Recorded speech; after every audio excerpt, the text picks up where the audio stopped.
ये हम लोग का सेकंड चैप्टर है according to NCERT. English medium को कवर करते करते हम लोग साथ में नीट को भी कवर करते हुए चल रहे हैं कि मतलब उसमें कॉम्पिटेटिव एग्जाम्स में कितने क्वेश्चन पूछे जा सकते हैं, उसको भी साथ में कवर करते हुए चल रहे हैं।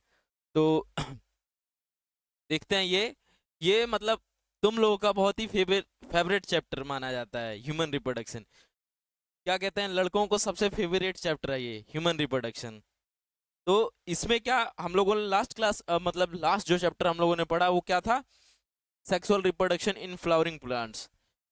तो उसमें क्या देख रहे थे कि किस तरह हम लोग उसमें भी जैसे 3 इवेंट्स होते हैं, pre fertilisation, fertilisation and post fertilisation events. इसी तरह मेल में भी जो ह्यूमंस में भी होता है क्या होता है, उसी तरह 3 इवेंट्स होते हैं ह्यूमंस में भी। कौन कौन सा?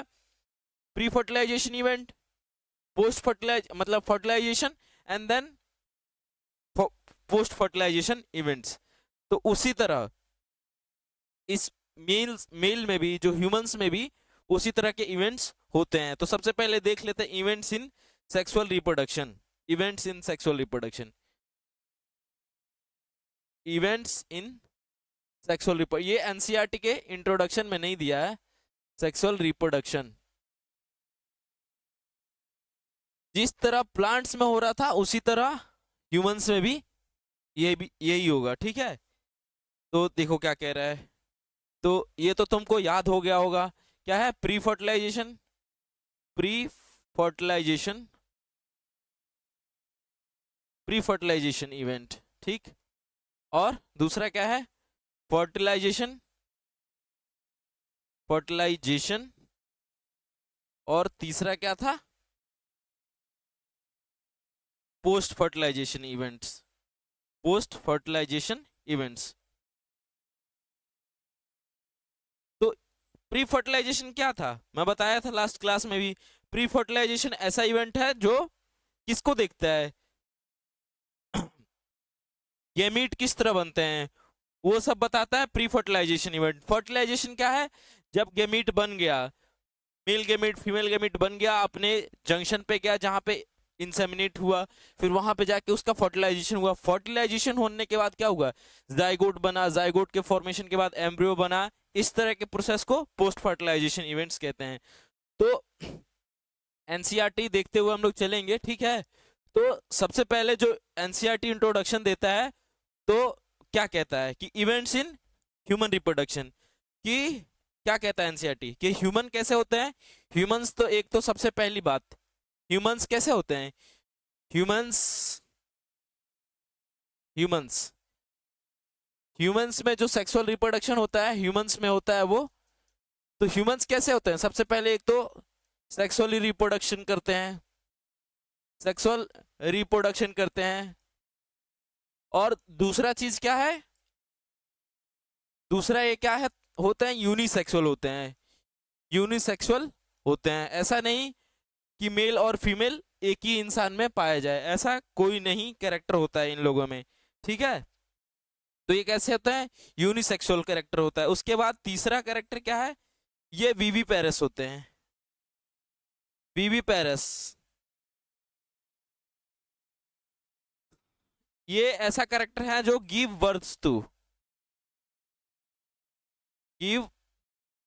बर्थ टू यंग वंस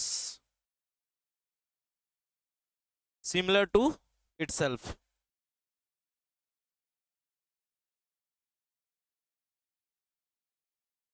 मतलब क्या है, तुम लोगों ने 11th क्लास में पढ़ा होगा oviparous, viviparous and ovoviviparous. Oviparous क्या, कौन से जानवर होते हैं? मतलब जो अंडा देते हैं, अंडा दे के अपना बच्चा पैदा करते हैं।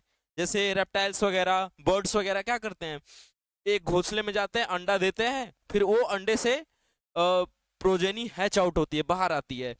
विविपेरस क्या होते हैं कि वो होते हैं कि जो एग एग और स्पर्म वगैरह कहाँ उनके बॉडी में बनता है, इनसाइड द फीमेल बॉडी, ठीक। और उसके बाद सीमेन आता है बाहर से, फर्टिलाइज करता है ओवम को, और इनसाइड ग्रोथ होता है बेबी का। उसके बाद बाहर जब वो बर्थ देती है, जन्म देती है, किसको? बच्चे को देती है, सिमिलर टू इटसेल्फ।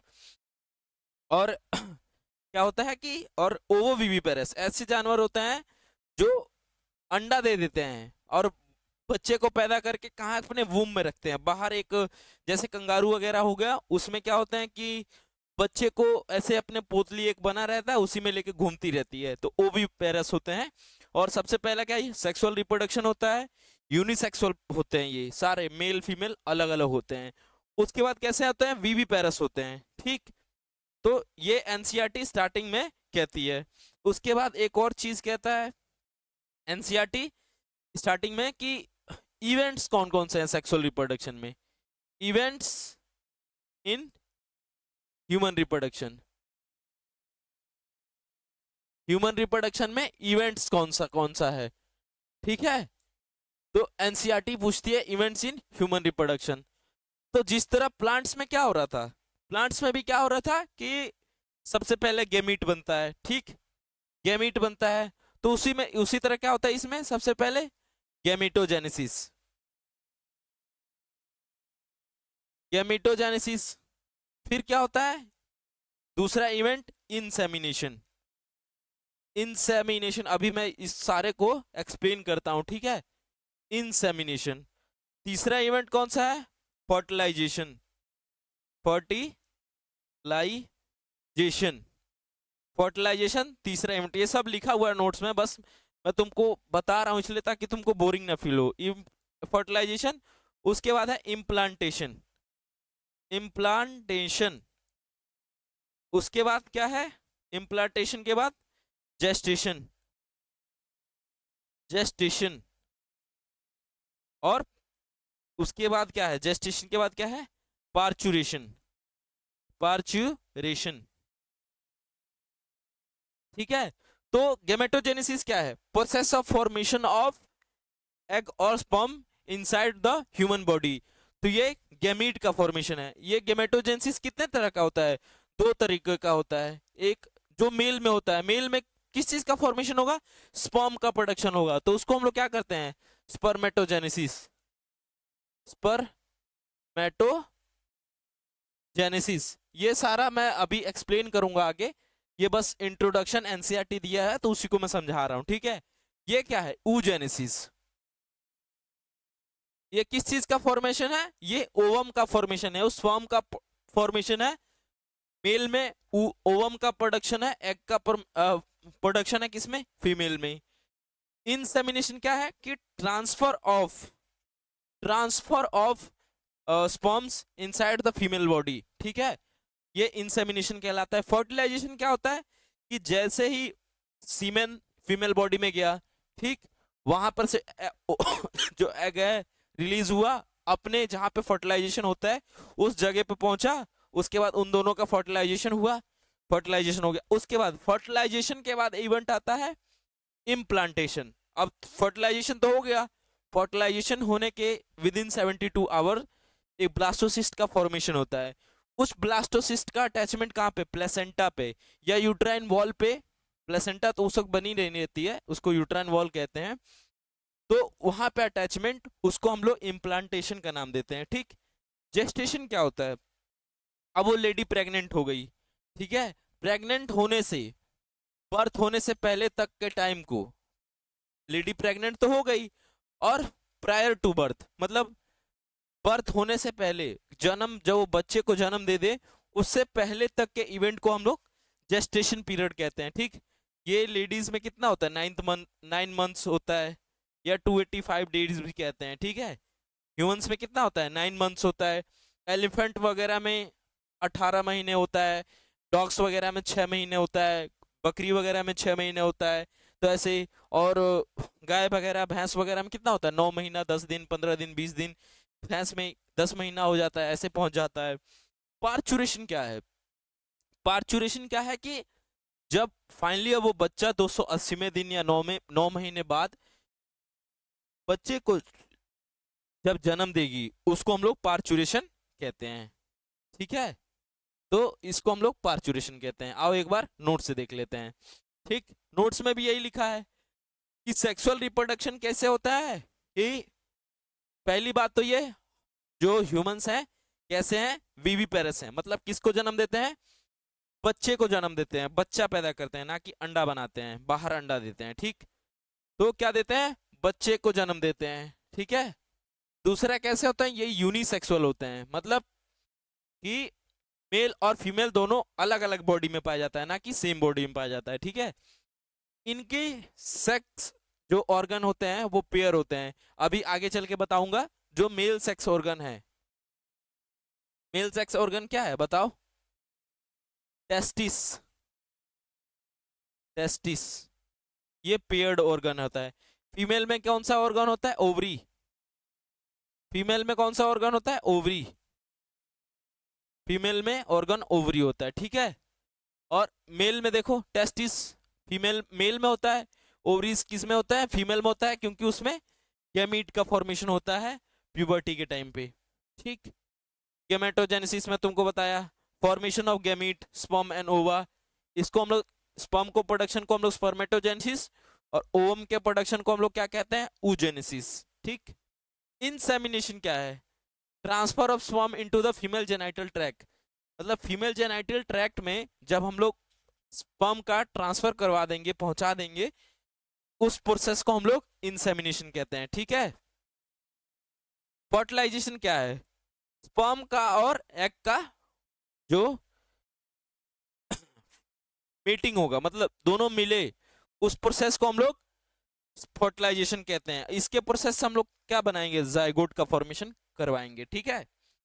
इम्प्लांटेशन क्या था, ब्लास्टोसिस्ट का अटैचमेंट, ये मत सोचना ब्लास्टोसिस्ट क्या होता है, आगे मैं बताऊंगा। एम्ब्रियो के बाद स्टेज बनती है जाइगोट, जाइगोट मतलब जाइगोट से एम्ब्रियो, एम्ब्रियो से फिर मोरूला, ब्लास्टोसिस्ट, ब्लास्टूला, ब्लास्टोसिस्ट फिर मोरूला वगैरह बनता है। इसका यूट्राइन वॉल के साथ अटैचमेंट को हम लोग इम्प्लांटेशन कहते हैं। जेस्टेशन क्या है, gestation period, development, embryonic development होता है कब से, बर्थ से पहले तक का, जन्म देने से पहले, माँ जब जन्म देने वाली रहती है उससे पहले के पीरियड को हम लोग जेस्टेशन पीरियड कहते हैं। और ये यूजुअली कितना होता है, 9 मंथ्स होता है, 9 मंथ्स प्लस माइनस कर लो, 10 से 15 दिन तक प्लस माइनस कर सकते हो। किसी में 10 कुछ दिन पहले भी जो बच्चे को जन्म दे देती है और पूरा हेल्दी बच्चा जन्म देता है, कोई 10 दिन बाद भी जन्म देता है, तो ये प्लस माइनस हो सकता है, ठीक है। पार्चुरेशन क्या है, delivery of the baby, delivery of the baby delivery of the baby parturition कहलाता है, मतलब बच्चे को जन्म दे दिया, उसको हम लोग पार्चुरेशन का नाम देते हैं, ठीक है। ये पढ़ लेना, थोड़ा सा एनसीईआरटी की लाइन है इसमें एक्स्ट्रा, ये पढ़ लेना, ठीक है। मेल रिप्रोडक्टिव सिस्टम देखने से पहले हम लोग एक बार एनसीईआरटी देख लेते हैं, क्योंकि हर चीज हम लोग करने से पहले एक बार एनसीईआरटी जरूर देखते हैं, ठीक है। तो क्या कह रहा है देखो, सबसे पहले क्या है कि जैसे कि तुमको पता है ह्यूमंस में कैसा होता है, सेक्सुअल रिप्रोडक्शन होता है, ठीक है। और ये कैसे होते हैं, सबसे पहले विविपेरस नेचर के होते हैं, मतलब बच्चे को जन्म देते हैं, किसको देते हैं, बच्चे को जन्म देते हैं, ठीक। और the reproductive event in human includes, सबसे पहला कौन सा है, गैमेटोजेनेसिस, उसके बाद जिसमें स्पर्म बनता है मेल में और ओवम बनता है फीमेल में, ठीक है। और जो ट्रांसफर है स्पर्म का into the female genital tract, उसको हम लोग इंसेमिनेशन कहते हैं। उसके बाद जो फ्यूजन है मेल गेमिट का और फीमेल गेमिट का, उसको हम लोग क्या नाम देते हैं, फर्टिलाइजेशन का। अब इसके कारण जो जाइगोट का फॉर्मेशन होगा और जो फॉर्मेशन ऑफ ब्लास्टोसिस्ट होगा, उसका अटैचमेंट किसके साथ, यूट्राइन वॉल के साथ उसका अटैचमेंट अगर हो गया तो उसको हम लोग इम्प्लांटेशन का नाम देते हैं, इम्प्लांटेशन, ठीक है। और एम्ब्रियोनिक जो डेवलपमेंट होता है उसको हम लोग जेस्टेशन पीरियड कहते हैं, ठीक। और फाइनली जब डिलीवरी होता है बेबी का, तो उसको हम लोग क्या कहते हैं, पार्चुरेशन, पार्चुरेशन कहते हैं, ठीक है। ये सब इवेंट कब होगा, प्यूबर्टी पे होगा, ऐसा नहीं कि कोई बच्चा है वो जन्म दे रहा है, नहीं। प्यूबर्टी कब होता है, हार्मोनल इन्फ्लुएंस से होता है, मतलब जब हार्मोनल्स पूरे पीक पे होते हैं, हम लोग के सेक्स ऑर्गन्स जो होते हैं, टेस्टिस वगैरह डेवलप होते हैं, ओवरीज वगैरह डेवलप हो जाते हैं, तब प्यूबर्टी आती है, तब वो होना स्टार्ट होता है, ठीक है। एक बड़ा शानदार एग्जाम्पल है कि जो स्पर्म का प्रोडक्शन है वो ह्यूमंस मेल में कैसा लगा रहता है, मेल में पूरा, मतलब जब तक आदमी की डेथ नहीं हो जाती है तब तक स्पर्म का प्रोडक्शन होता रहता है मेल में। मेल में जो ना, मेल में ऐसा होता है कि स्पर्म का प्रोडक्शन टिल डेथ तक होता रहता है, स्पर्म प्रोडक्शन टिल डेथ तक। एक कहावत नहीं है कि आदमी और घोड़ा बूढ़ा नहीं होता, वो इसी पे कहावत है कि मतलब जो मेल में होता है स्पर्म प्रोडक्शन जब तक डेथ नहीं हो जाता तब तक चलता रहता है, लेकिन फीमेल में क्या होता है, फीमेल में एक ऐसा टाइम आता है जिस एज पे हम लोग 50 से मैक्सिमम 50 से 55 साल होती है, उस वक्त क्या होता है ओवम का प्रोडक्शन बंद हो जाता है। उस पीरियड को हम लोग कहते हैं, मतलब जहां पे बंद होता है उसको हम लोग मीनोपॉज कहते हैं। उस वक्त क्या हो जाता है कि फीमेल मतलब ओवम नया नया ओवम नहीं बना सकती। एक बार जब पैदा हो जाती है उस वक्त उसका ओवम डिसाइड हो जाता है कि इतने उसके पास ओवरीज में इतने अंडे होंगे, बस। ठीक है, तो अब आगे है मेल रिप्रोडक्टिव सिस्टम। ठीक, तो सबसे पहले जो मेल रिप्रोडक्टिव सिस्टम है, चाहे फीमेल हो चाहे मेल हो, सब में कैसे ऑर्गन पाए जाते हैं, दो टाइप के ऑर्गन पाए जाते हैं। दो टाइप के समझ रहे हो, एक तो होता है प्राइमरी सेक्स ऑर्गन, एक होता है सेकेंडरी सेक्स ऑर्गन। ये तो तुमने 11th क्लास में भी पढ़ा होगा। जो प्राइमरी सेक्स ऑर्गन होते हैं वो क्या होते हैं, जो किसमें मदद करते हैं, मेन उनका जो काम होता है वो क्या करता है, जो गेमीट का फॉर्मेशन करवा रहा होता है। टाइप ऑफ सेक्स ऑर्गन, एक तो होता है प्राइमरी सेक्स ऑर्गन, एक होता है secondary sex organ. Primary sex organ क्या होता है, जो गैमीट का फॉर्मेशन करवाता है, जो मेन जो जिसका काम है वो गैमीट का फॉर्मेशन करवाता है, जो उसको हम लोग प्राइमरी सेक्स ऑर्गन कहते हैं। ठीक, सेकेंडरी सेक्स ऑर्गन क्या है, जो एक्चुअल में तो कुछ गैमीट वगैरह नहीं बनाता है, लेकिन उसके कारण ही मतलब सेक्सुअल रिप्रोडक्शन हो पा रहा होता है, मतलब उसकी मदद से रिप्रोडक्शन हो पाता है। जैसे पेनिस ले लो, पेनिस जो मेल में पेनिस पाया जाता है, अगर वो नहीं रहेगा तो क्या सीमेन फीमेल जेनिटल ट्रैक्ट में जा पाएगा, नेचुरली नहीं जा पाएगा। उसके लिए कुछ ना कुछ बाहर से जीन गन वगैरह लेना पड़ेगा उसमें ट्रांसफर करने के लिए, तो ऐसा नहीं होता है। तो प्राइमरी सेक्स ऑर्गन क्या होता है, जो गैमीट का प्रोडक्शन करवाए। ठीक है, मेल में कौन सा होता है, टेस्टिस, फीमेल में कौन सा होता है, ओवरीज। और सेकेंडरी सेक्स ऑर्गन क्या होता है, जो एक्चुअल में तो कुछ नहीं कर रहे होते हैं, लेकिन वो उसको एक जगह से दूसरे जगह से ट्रांसपोर्ट करने में, मदद करने में, हार्मोन प्रोड्यूस करने में ये लोग मदद कर रहे होते हैं। ठीक है, ये थोड़े से हेल्प कर रहे होते हैं।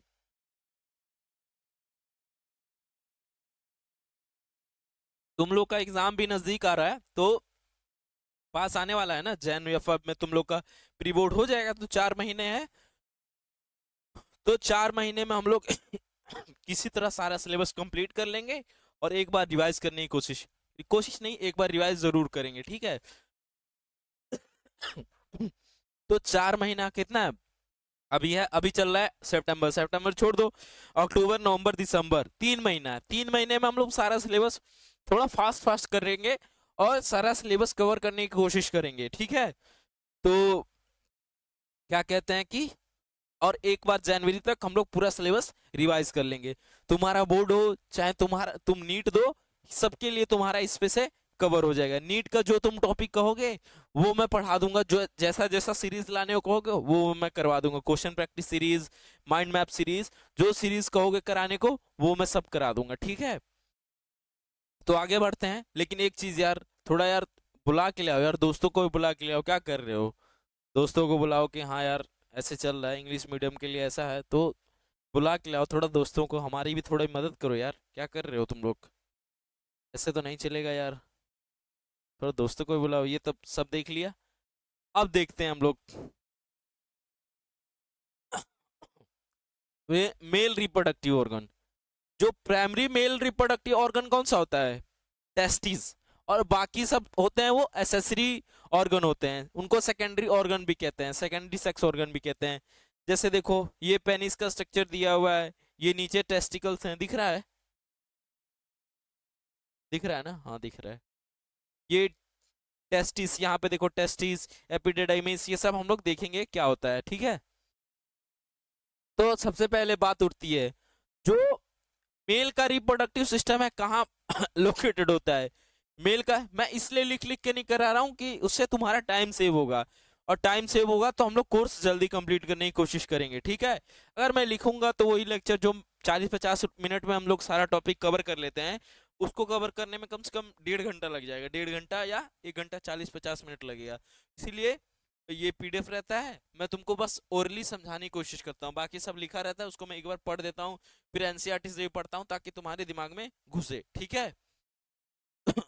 तो मेल जो रिप्रोडक्टिव ऑर्गन है वो कहाँ, पेल्विस में पाया जाता है। जो ये नीचे नीचे जो तो टेस्टिस दिखने को मिलते हैं कहाँ होते हैं, एब्डोमेन में, मतलब पेल्विक रीजन में पाया जाता है।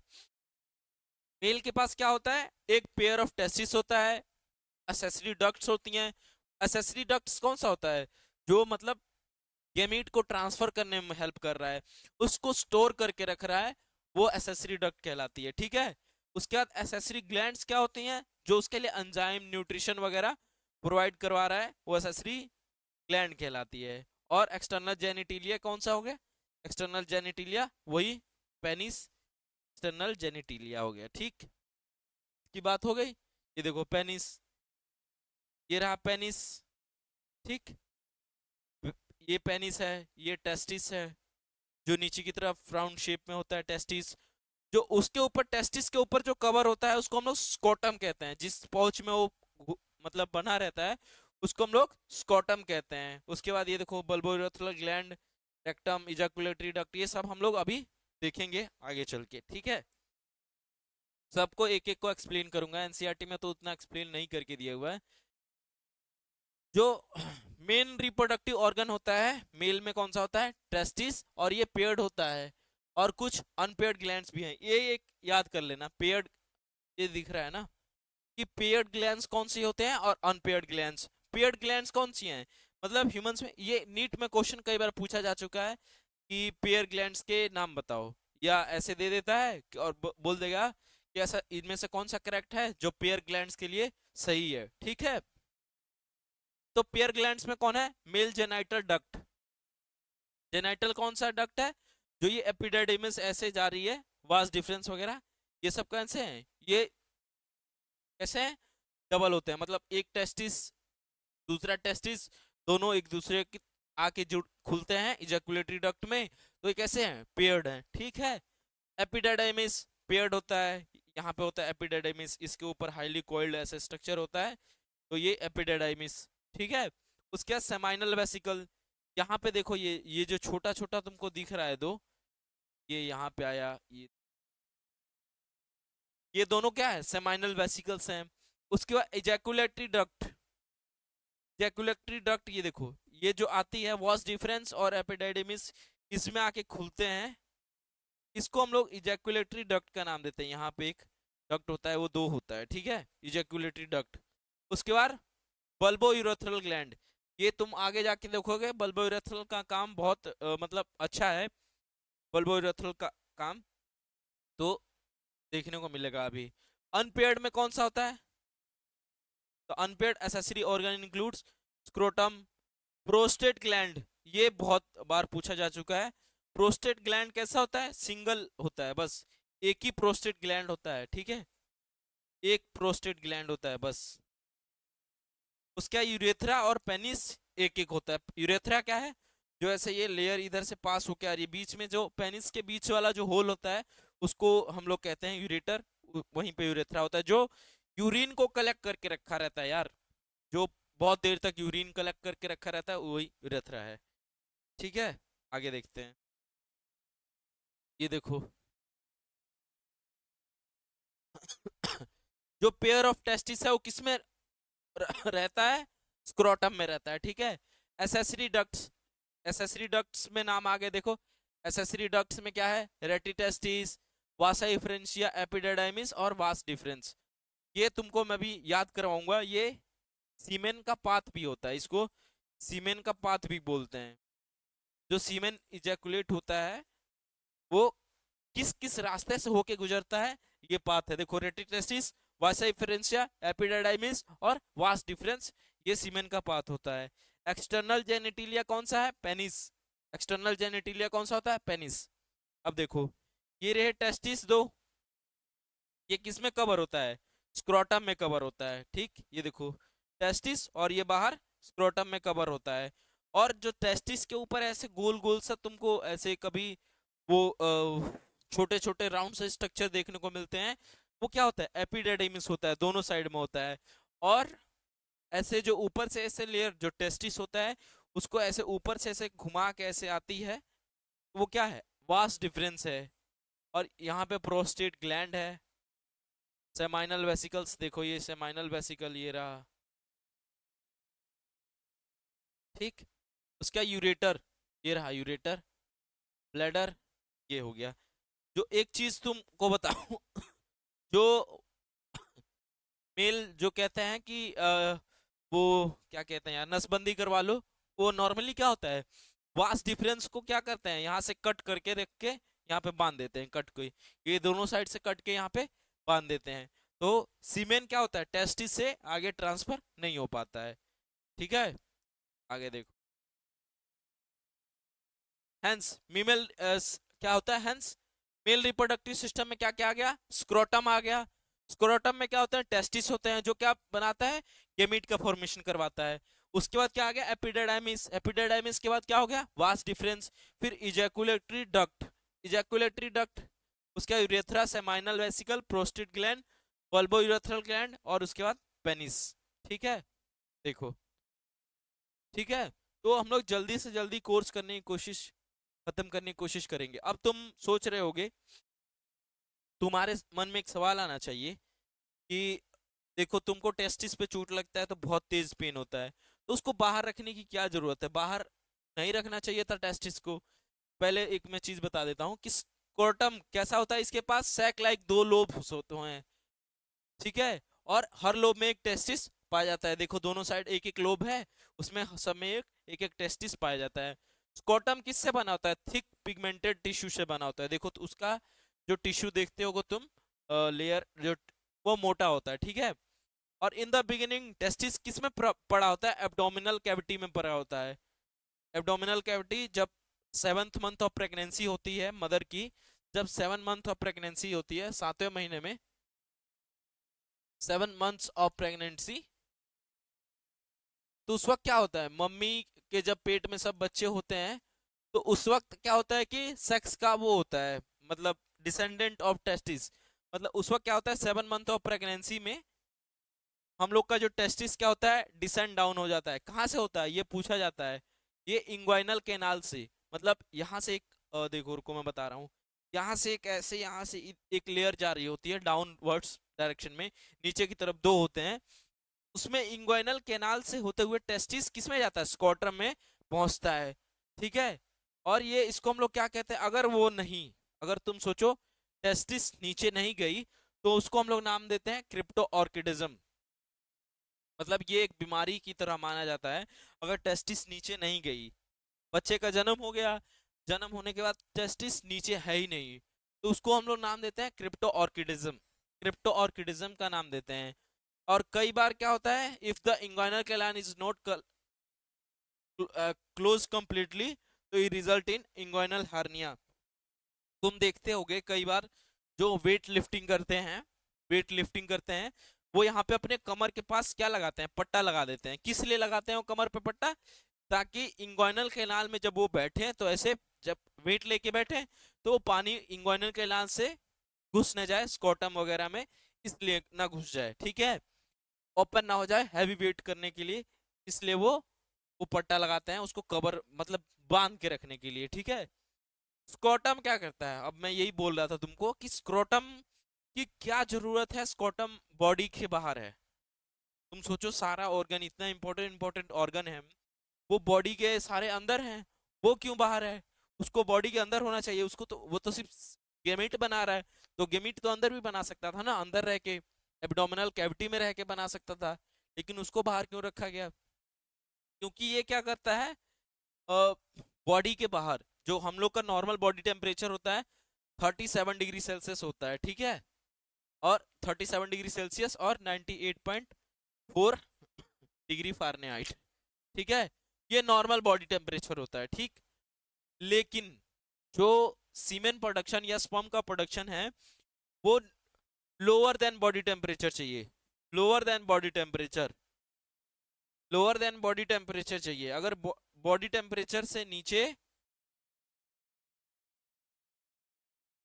बॉडी टेम्परेचर से नीचे चाहिए, तो तभी सीमेन का प्रोडक्शन, स्पर्म का प्रोडक्शन अच्छे से हो पाएगा। अगर बॉडी टेम्परेचर नहीं हो रही है तो क्या होगा, स्पर्म डेड होने लगते हैं, खराब होने लगते हैं, और उनका जो ग्रोथ है सही से नहीं हो पाता है, और वो प्रोड्यूस नहीं हो पाते हैं सही से। तो ये क्या है, स्क्रोटम प्रोवाइड करता है क्या, 2 से 2.5 degree Celsius less temperature than normal body temperature. जब वो बाहर की तरफ है बॉडी के, तो उसमें क्या है, बॉडी से उतना हीट मिल नहीं रहा है, तो क्या होता है कि वो नीचे ऐसे रहते हैं झूलते हुए, तो बॉडी टेम्परेचर कम रहता है, तो सीमेन का प्रोडक्शन, स्पर्म का प्रोडक्शन नॉर्मली अच्छे से हो रहा होता है। तुम देखो गर्मियों में क्या होता है, डिसेंड डाउन, मतलब नीचे लटक रहे होते हैं। वही तुम सोचो जब विंटर आ जाता है, सर्द का टाइम आ जाता है, तो वो क्या होता है, बॉडी से आके चिपक जाते हैं। मतलब बॉडी से आके चिपक जाते हैं क्यों, क्योंकि बाहर का टेम्परेचर तो कम है, तो स्पर्म प्रोडक्शन, सीमेन जो स्पर्म का प्रोडक्शन है वो हो नहीं पा रहा है, स्पर्म का प्रोडक्शन हो नहीं पा रहा है। तो क्या होता है, उस वक्त क्या होता है कि वो आके बॉडी में चिपक जाते हैं, जिससे क्या होता है कि उसको बॉडी की हीट मिलने लग जाती है। जब बॉडी की हीट मिलने लगती है, कितना बॉडी टेम्परेचर उस वक्त कितना होता है हम लोग का, 37 डिग्री सेल्सियस। तो जब बॉडी की हीट मिलने लगती है, तो जो स्पर्म का प्रोडक्शन है उसका काम होने लगता है, ठीक है। उसके बाद जो टेस्टिस कनेक्टेड होता है स्क्रोटम से, उसको हम लोग क्या नाम देते हैं, गुब्रेनेकुलम। ये एनसीईआरटी में नहीं है, ये मैं तुमको ऐसे ही बता रहा हूँ, एनसीईआरटी में नहीं दिया हो, ठीक है। उसके बाद एक ये भी है, जो एलिफेंट का टेस्टिस है, वो इंट्रा एब्डोमिनल कैविटी में पाया जाता है। मतलब वो उसका देखोगे तुमको, हाथी तो इतना बड़ा जानवर है, लेकिन उसको तुमने कभी टेस्टिस देखा है उसका, नहीं देखा है, क्योंकि उसका बॉडी के अंदर होता है, इंट्रा एब्डोमिनल कैविटी में होता है, जो हम लोग का एब्डोमेन है उसमें उसका पाया जाता है, ठीक। और the cavity of the scrotum is connected with the abdominal cavity, उसको हम लोग कहते हैं इंग्वाइनल कैनाल। जब पानी भर जाता है, हार्निया वगैरह जिसको हो जाता है, तुम देखते होगे कभी, जो पहले के पूर्वज लोग होते थे, उन लोग को बहुत हुआ रहता था। तो जब पानी भर जाता है टेस्टिस में, तो इतना बड़ा बड़ा कम से टेस्टिस हो जाता है, तो इंग्वाइनल हार्निया का फॉर्म होता है, ठीक है। उसके बाद this canal get close after the birth. अब जैसे ही ये डिसेंड डाउन हो जाता है, बर्थ होने के बाद क्या होता है कि वो टेस्टिस डिसेंड डाउन हो जाता है। जब डाउन हो जाता है तो वो क्या होता है, क्लोज हो जाता है, लेकिन कई बार वेट उठाने के बाद कारण वो ओपन हो जाता है, और इस ओपन में होता है तो इंग्वाइनल हर्निया हो जाती है, if connective tissue extend between the. अब देखो टेस्टिस, टेस्टिस टेस्टिस की बात कर रहे हैं हम, पहले तो स्कॉटम की बात की, अब टेस्टिस की बात करते हैं। ये कैसा होता है, टेस्टिस कैसा होता है, पेयर्ड स्ट्रक्चर होता है। सबसे पहले टेस्टिस तुमको कैसा देखने को मिलता है, पेयर्ड स्ट्रक्चर होते हैं, ये पेयर्ड होते हैं। उसके बाद ये किस में पाए जाते हैं, स्क्रोटम में पाए जाते हैं। और इनका जो शेप होता है, सबसे पहले ये शेप कैसा होता है, ओवल इन शेप होता है। तुम देखो ऐसे कैसा होता है, ओवल, ओवल ऐसे होते हैं, ओवल, ना कि पूरे राउंड और ना कि पूरे फ्लैट, ये ओवल इन शेप होते हैं। उसके बाद लेंथ याद कर लेना, कई बार पूछ लिया जाता है नीट के एग्जाम में, चाहे कहीं भी पूछ लेते हैं कि लेंथ कितने हो, तो लेंथ देखो, लेंथ अगर बोलेगा तो 4 से 5 बोलना, विड्थ बोलेगा तो 2 से 3, ठीक है। तो ये याद कर ले, ये इतना भूलने वाला नहीं है, क्योंकि लेंथ कितना होता है 4 से 5, और विड्थ कितनी होती है 2 से 3 सेंटीमीटर। और ठीक है, और जो टेस्टिस कहाँ पाए जाते हैं, आउटसाइड ऑफ द बॉडी पाए जाते हैं। किस में पाए जाते हैं, स्क्रोटम में पाए जाते हैं, ठीक है, स्क्रोटम सैक कहते हैं उसको, ठीक है। और स्क्रोटम में टेस्टिस को क्यों रखते हैं, क्योंकि नॉर्मल बॉडी टेम्परेचर से 2 से 2.5 डिग्री सेल्सियस टेम्परेचर उसको कम मिलेगा, इसलिए उसको हम लोग स्क्रोटम में रखते हैं, आउटसाइड ऑफ द बॉडी। और टेस्टिस जो कवर होता है, टेस्टिस का जो कवरिंग होता है, वो एक डेंस लेयर से कवर होता है, जिसको हम लोग कैप्सूल ट्यूनिका अल्बोजिनिया कहते हैं। ये भी एनसीईआरटी में नहीं है, लेकिन मैं बता रहा हूँ, ठीक है। ये जो टेस्टिस की एक जो लेवर लेयर से जो ये कवर है टेस्टिस, ये देखो तुम, ये पूरा ऐसे, ये ट्यूनिका एल्बुजिनिया कहते हैं, ठीक है। अब एक बात, हर एक टेस्टिस में 250 से ज्यादा कंपार्टमेंट होते हैं, जिसको हम लोग टेस्टिकुलर ल्यूब्यूल्स कहते हैं। ये जो ऐसे बन रहा है, देखो तुमको बताता हूँ ऐसे, ये टेस्टिकुलर ल्यूब्यूल्स कहते हैं इसको हम लोग, ये देखो, ये हम लोग इसको टेस्टिकुलर लोब्यूल्स कहते हैं, ठीक है। ये टेस्टिकुलर लोब्यूल्स कहते हैं। ये कितने होते हैं, ये भी नीट में क्वेश्चन पूछा गया है। टेस्टिकुलर लोब्यूल्स कितने होते हैं, टेस्टिकुलर लोब्यूल्स कितने होते हैं, लोब्यूल्स 250 इन नंबर होते हैं, 250 नंबर होते हैं, ठीक है। और हर एक टेस्टिकुलर लोब्यूल में, हर एक टेस्टिकुलर लोब्यूल में एक से तीन, या कई बार बोल देता है एक से चार सेमेनिफेरस ट्यूब्यूल्स होते हैं, सेमेनिफेरस ट्यूब्यूल्स, ठीक है। सेमेनिफेरस ट्यूब्यूल्स होते हैं, ठीक। सेमेनिफेरस ट्यूब्यूल्स होते हैं एक से तीन इन नंबर, एक से चार भी कई बार बोल देता है, सेमेनिफेरस ट्यूब्यूल्स। इस सेमेनिफेरस ट्यूब्यूल्स में स्पर्मेटोगोनिया होते हैं। जो ये सेमेनिफेरस ट्यूब्यूल्स हैं, इसमें क्या होते हैं, स्पर्मेटोगोनिया। स्पर्मेटोगोनिया कहाँ पाए जाते हैं, इसी सेल में पाए जाते हैं। जिस तरह तुम देख रहे होते प्लांट सेल में जो माइक्रोस्पोरोजेनेसिस हो रहा था, तो उसमें कहाँ पाए जा रहे थे, माइक्रोस्पोर मदर सेल में पाए जा रहे थे। वो जाके क्या बना रहे थे, पोलन मदर सेल बना रहे थे, वहां से जाके पोलन बन रहा था। इसी तरह जो टेस्टिस होता है उसमें कंपार्टमेंट होता है जिसको हम लोग टेस्टिकुलर लोब्यूल कहते हैं। उस टेस्टिकुलर लोब्यूल में एक से तीन अलग अलग और कंपार्टमेंट बने होते हैं। जैसे, रुको मैं तुमको बताता हूँ।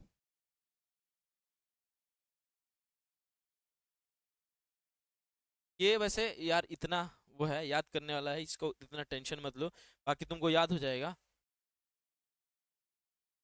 जो लाइट चलेगी लेकिन कोई दिक्कत तो दिख ही रहा है। ये देखो, ये मान लो ये टेस्टिस है, ठीक। ये टेस्टिस है, ठीक। इसमें क्या होता है, 250 से ज्यादा ऐसे कंपार्टमेंट बने होते हैं ऐसे, जिसको हम लोग क्या नाम देते हैं, टेस्टिकुलर लोब्यूल का नाम देते हैं। ऐसे ऐसे ऐसे 250 से ज्यादा टेस्टिकुलर लोब्यूल होते हैं, ऐसे बना होता है, जिसको हम लोग टेस्टिकुलर लोब्यूल कहते हैं, टेस्टिकुलर लोब्यूल कहते हैं, ठीक है। अब हर एक टेस्टिकुलर लोब्यूल में फिर फर्दर एक से तीन सेमिनिफेरस ट्यूब्यूल्स होते हैं, सेमिनिफेरस ट्यूब्यूल्स,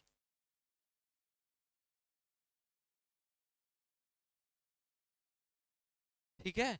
तो अब इस सेमिनिफेरस ट्यूब्यूल्स में क्या होता है, स्पर्मेटोगोन स्पोरो क्या होते हैं, स्पर्मेटोगोनिया होते हैं, स्पर्मेटोगोनिया होते हैं, जो क्या बनाते हैं, स्पर्म्स का फॉर्मेशन करते हैं, ठीक है। वो आगे हम लोग देखेंगे, स्पर्मेटोजेनेसिस वहां पे देखेंगे, ठीक है। देखो टेस्टिस, देखो ये रहा, देखो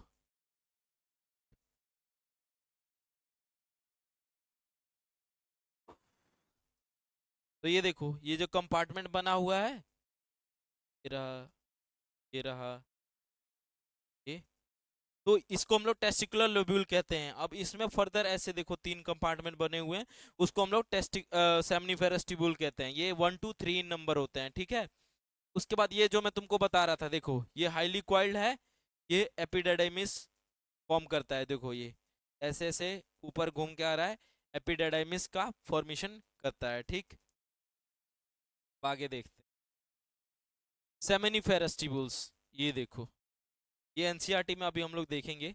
सेमिनिफेरस ट्यूब्यूल्स देखो, और जहाँ पे स्पर्म का प्रोडक्शन होता है, देखो यहाँ पे क्या है, स्पर्मेटोसाइट जिसको स्पर्मेटोगोनिया कहते हैं, सर्टोली सेल्स ये भी हम लोग देखेंगे। ये रहे देखो स्पर्मेटोगोनिया यहाँ पे बना रखा है, यहाँ पे देखो स्पर्मेटोगोनिया, जो आगे जाके क्या बनाएगा, स्पर्मेटो तब स्पर्म्स बनाएगा। ये देखो स्पर्मेटो जो है, यहाँ पे ऐसे टेल दिखा रहा है, स्पर्मेटो जुआ है, ठीक है।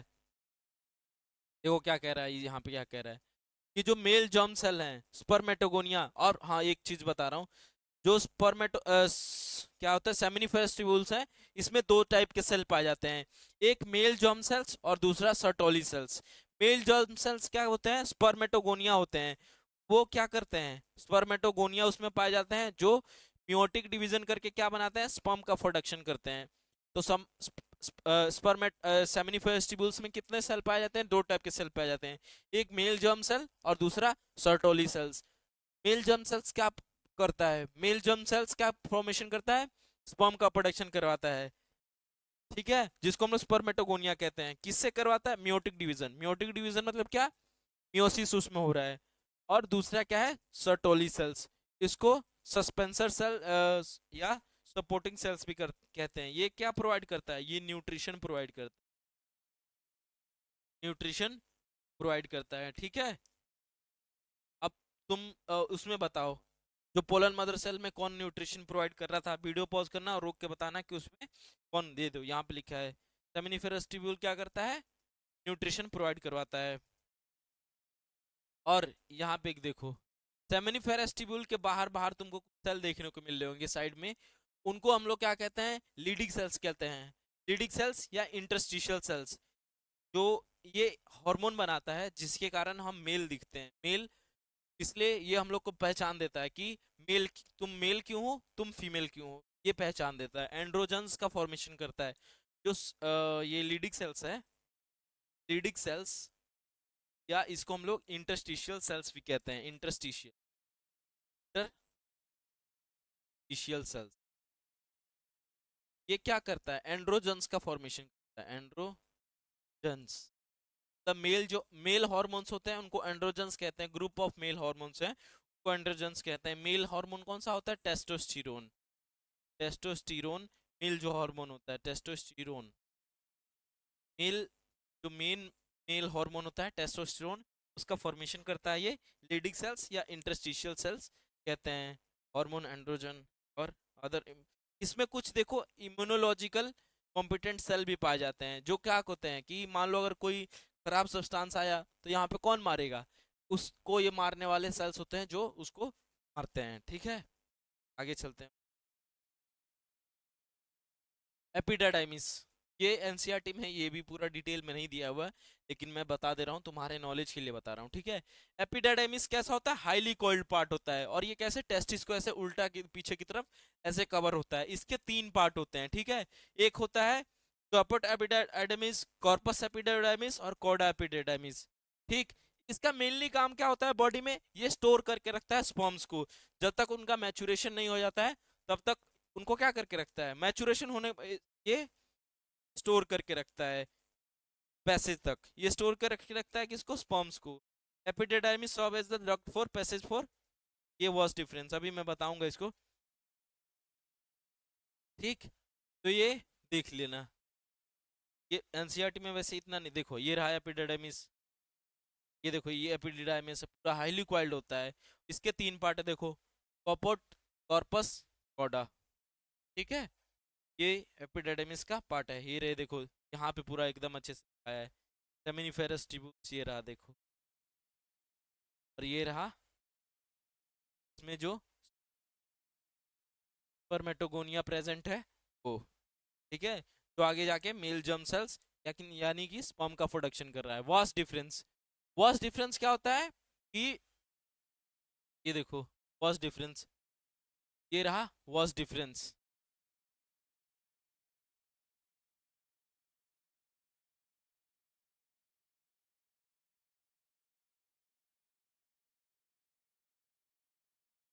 ये रहा देखो दो स्पाइनल वेसिकल्स, ये रहा दो स्पाइनल वेसिकल्स, देख रहे हो?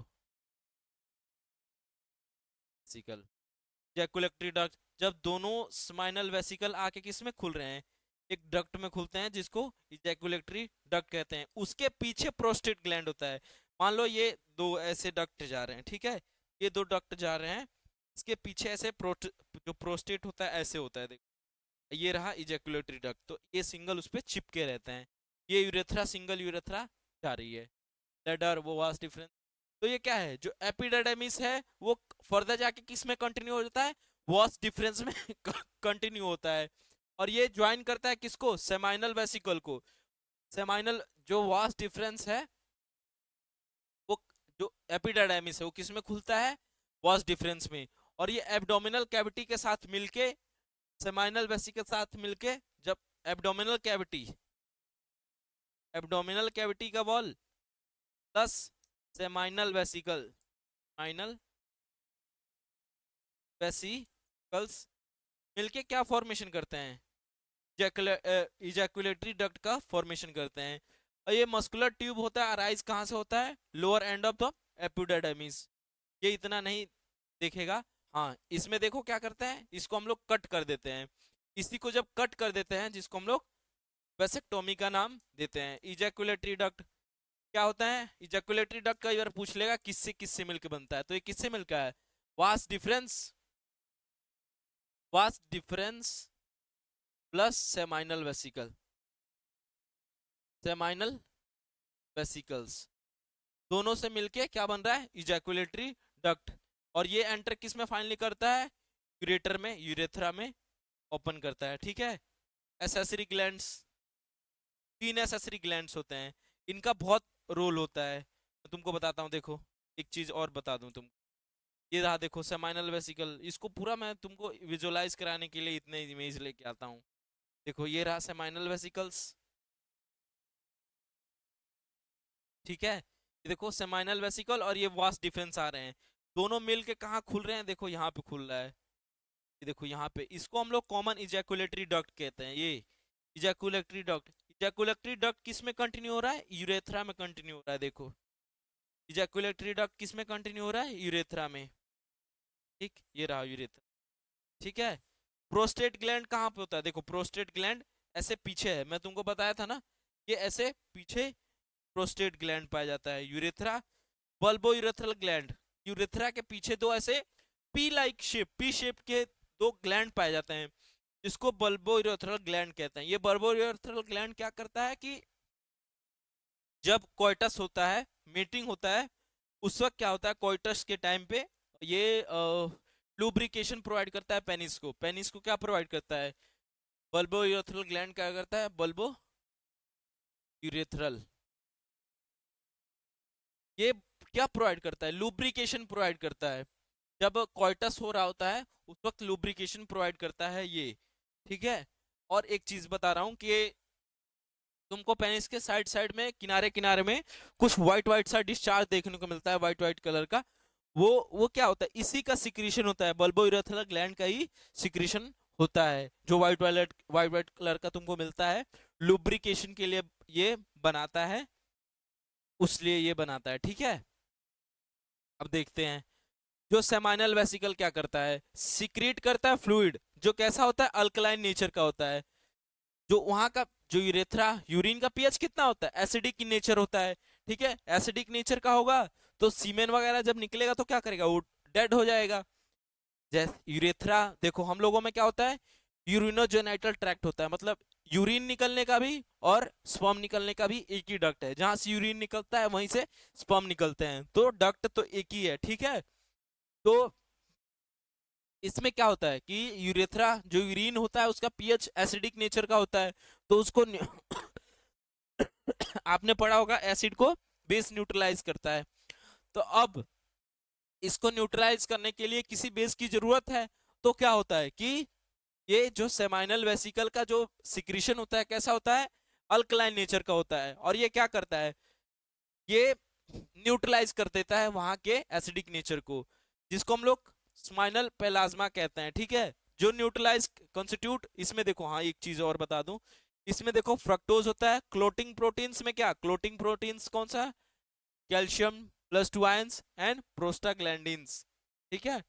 एक चीज मैं तुमको बता दूं, फ्रक्टोज जो कई बार रेप होता है, जो रेप होता है ना, जो रेप कंफर्मेटरी टेस्ट होता है, वो यही देखा जाता है कि उसके वेजाइना में फ्रक्टोज देखा गया है कि नहीं। अगर वो कंफर्मेटरी टेस्ट होता है रेप का, कि अगर रेप हुआ है तो उसके वजाइना में क्या देखने को मिलेगा, तुमको फ्रक्टोज देखने को मिलेगा।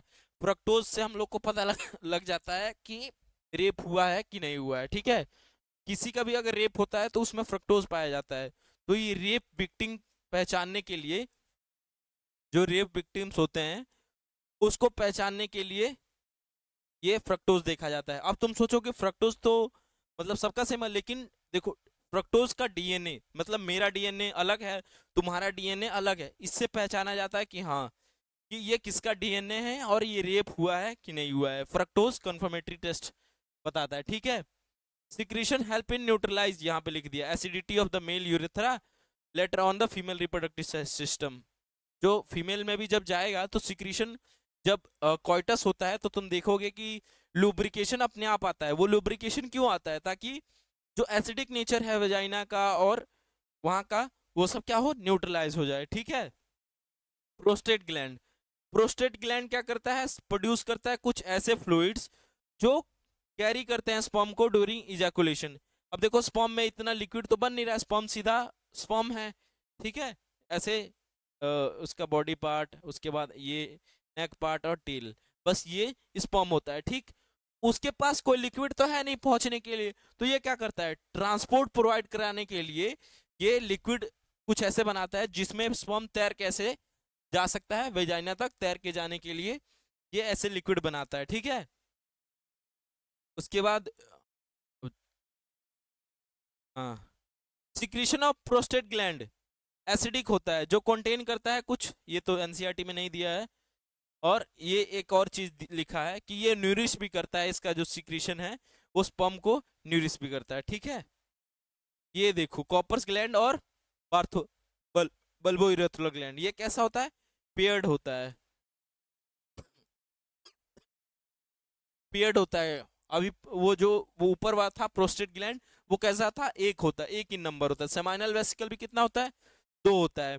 तो देखो दो का कौन कौन सा है, दो का एक है सेमाइनल वेसिकल,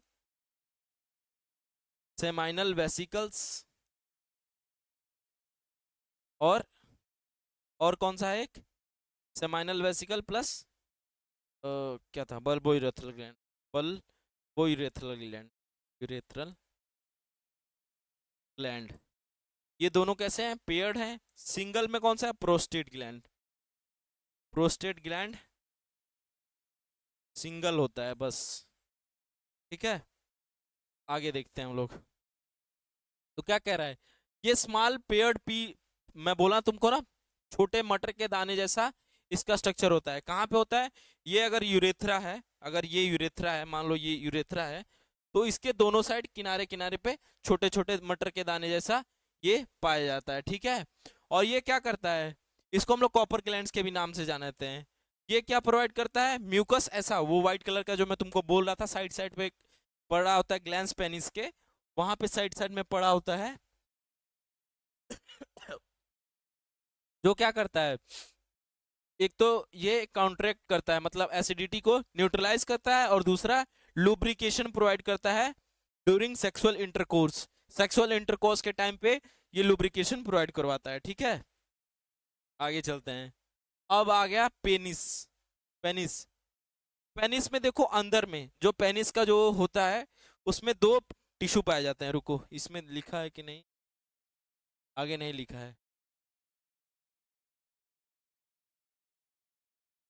हाँ यहाँ पे लिखा है इसमें, लेकिन दिखा नहीं रहा है, मैं तुमको अच्छे से दिखाता हूँ। अभी एक मिनट रुक जाओ। जो ये मेल का सिलेक्ट जो मेन कॉपुलेटरी ऑर्गन है वो पेनिस होता है, मतलब इसके थ्रू जो मेल का स्पर्म है वो किसी में फीमेल बॉडी में इंसर्ट करता है, वेजाइना में इंसर्ट करते हैं, किससे, पेनिस से इंसर्ट करते हैं। और ये कौन सा कॉपुलेटरी ऑर्गन होता है, ये पेनिस कौन सा होता है, कॉपुलेटरी ऑर्गन होता है। ये किससे बनता है, सिलिंड्रिकल मास होता है कुछ इरेक्टाइल टिश्यू का। जब जब होता है, मतलब सेक्सुअल इंटरकोर्स होने वाला होता है, तो वहां पे क्या, कॉर्पस स्पोंजियोसम में क्या होता है, बहुत सारा ब्लड फ्लो बढ़ने लगता है। जब ब्लड फ्लो बढ़ने लगता है तो जो पेनिस का इरेक्टाइल टिश्यू है वो क्या होता है, और ज्यादा इरेक्ट हो जाता है और हार्ड हो जाता है, ताकि इंसर्शन अच्छे से हो सके। दो होते हैं देखो, टू कार्पोरा कैवर्नोसा होता है और एक कॉर्पस स्पोंजियोसम होता है। जो पेनिस है, ये पेनिस है, दोनों साइड में क्या पाया जाता है, दोनों साइड में, एक तो बीच में ऐसे, एक ऐसे बीच में एक आता है, वो कौन सा होता है, स्पोंजियोसम, स्पोंजियोसम। ये मेन क्या होता है, इरेक्टाइल, मतलब ये अंदर से पूरा इसमें ब्लड फ्लो बहुत ज्यादा बढ़ जाता है और ये इरेक्ट हो जाता है, और ये दोनों साइड से कवर कवर कर रहे होता है, कर्पोरा कैवर नोसा होता है, ठीक है। और जो urethra through corpus spongiosum and तब the pass of urine and semen, अभी मैं बता रहा था यूरिन और सीमेन का पास करने के लिए ये एक अकेला पार्ट है। और जो ऊपर जो टिप होता है पेनिस, ये तो दोनों टिश्यू हो गए। पेनिस का जो ऊपर का ये टिप है इसको हम लोग ग्लैंस पेनिस कहते हैं। और उसके ऊपर जो कवरिंग होती है स्किन की उसको फोर स्किन कहते हैं, ठीक है। फोर स्किन का नाम क्या होता है? प्रोप्यूस। जो मुस्लिम समुदाय के लोग हैं उसमें काट कर निकाल देते हैं उसको सरकमसिजम कहते हैं। सरकमसिजम मतलब क्या कि काट के उसकी ऊपर की परत निकाल देते हैं, ठीक है। हाँ ये देखो the enlarge of the penis, जिसको हम लोग ग्लैंस पेनिस कहते हैं। और ये कवर किससे होता है? फोल्ड ऑफ स्किन, जिसको हम लोग प्रोप्यूस का नाम देते हैं। रुको मैं इसका तुमको इमेज दिखाता हूँ, रुको 1 मिनट। उसके बाद एनसीईआरटी से देख लेंगे। एनसीईआरटी में इतना डिटेल में नहीं है ये, लेकिन फिर भी एक बार देख लेंगे, ठीक है। मैं तुमको इस नोट्स में डिटेल में दिखाया हूँ, ठीक है। रुको तुमको मैं दिखाता हूँ, 1 मिनट रुकना बस।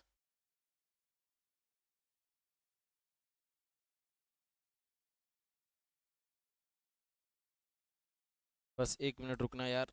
मैं मैं चाहता हूँ कि जितना मुझे पता रहता है ना उसका तुमको मैं दिखा दूँ, ठीक है। पेनिस, CERT, ठीक।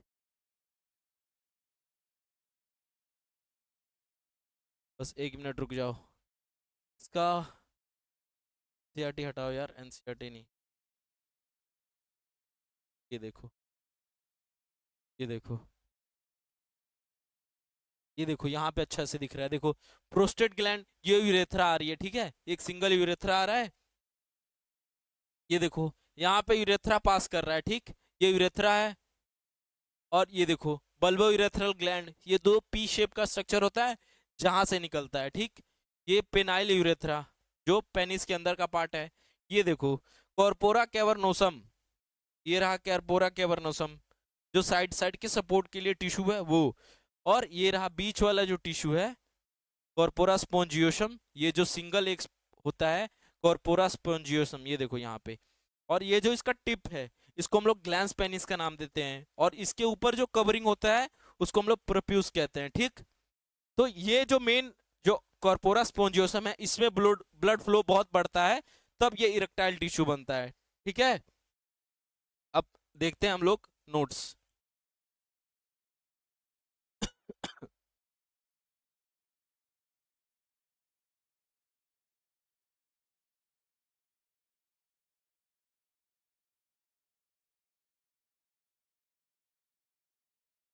तो ये क्या है कि at the time of sexual excitement उसमें क्या होता है? ब्लड फ्लो बहुत बढ़ जाता है। पेनिस के टिश्यू में ब्लड फ्लो बढ़ जाता है तो क्या होता है? रिजिड और हार्ड हो जाता है, बहुत रिजिड और बहुत हार्ड हो जाता है। कोइटस के टाइम पे क्या होता है कि ये वेजाइना में इसको इंसर्ट करते हैं, जिसके बाद क्या होता है कि इजैकुलेशन होता है, तो फिर वहां पे स्पर्म प्रोडक्शन होता है। ये ऑर्गेजम वगैरह लिखा नहीं है एनसीईआरटी में, फिर भी मैं तुमको बता देता हूँ कि ये ऑर्गेजम एक ऐसा टाइम होता है जहाँ पे एक्साइटमेंट होता है जो वो पीक पे होता है। एक्साइटमेंट होता है वो पीक पे होता है। उसके टाइम पे क्या होता है कि हार्ट बीट, ब्रीदिंग रेट और डायलेशन ऑफ वेजल, देखो increase heart rate, fast breathing और हाई ब्लड प्रेशर हो जाता है ऑर्गेजम के टाइम पे, ठीक है। इजैकुलेशन कौन सा टाइम है कि जब पेनिस इंसर्ट किया गया है फीमेल बॉडी में, वेजाइना में, उस वक्त जो सीमेन वहां पे रिलीज कर रहा है उसको, उस पीरियड को हम लोग इंसेमिनेशन कहते हैं, ठीक है। सीमेन क्या होता है?